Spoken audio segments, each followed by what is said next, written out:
So, ang una natin is The Journey of Tyrosine, Arum Phenylalanin to Essential Function.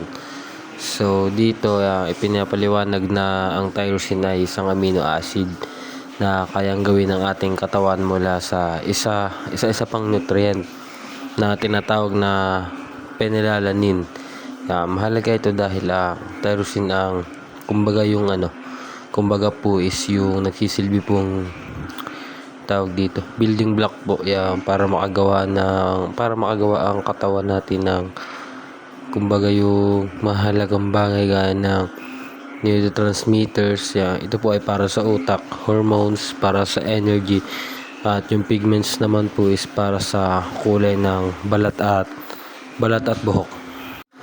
So next po is phenylalanin hydroxylase, the conversion step. So dito papaikliin ko na lang. So ito yung pinaka process kung paano nagiging tyrosine ang phenylalanin. PAHI, isang enzyme. Ito ay isang uri ng protein na nagpapabilis ng chemical reaction na matatagpo naman sa ating atay or sa liver. Sila ang trabahador or worker na kumbaga yung nag-aayos para maging kapaki-pakinabang naman na compounds ang mga kinakain nating nutrients. So dito is yung mahalaga lamang is yung malaman natin kung paano yung process nito sa ating katawan at sa liver. So the third one is the role of cofactors. Dito para magawa ng BHA's enzyme, ang trabaho nito, kailangan niya ng partner or katulong, molecule na tinatawag natin na BH4. So una is recycling. Ang maganda rito sa recycling, hindi nauubos ang BH4. Pagkatapos niyang tumulong, nire-recycle naman siya ng katawan natin para magamit ulit. So dito naman is kapag kulang at kung mababa ang BH4 o hindi siya ma-recycle ng maayos, babagal naman ang trabaho ng enzyme at hindi makakagawa ng sapat na tyrosine ng ating katawan. So dito sa role of cofactors is yung mahalaga dito is yung kung paano nagre-recycle o inuulit ng ating katawan upang para magamit ulit. Yun lamang po dito. So dito naman sa pang-apat is what happens when synthesis goes wrong. So ano nga ba ang mangyari kapag yung synthesis natin ay napunta sa mali? Dito ipapaliwanag yan kung anong kondisyon ng phenylketonuria, yung kumbaga PKU.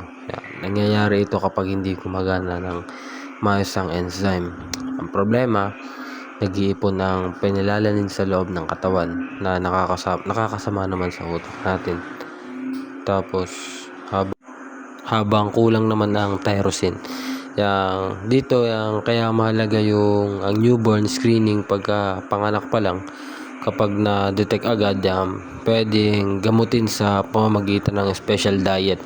Kumbaga is iwas sa pagkaing mataas sa phenylalanin at supplements at para hindi maapektuhan ang development ng bata o paglaki nito.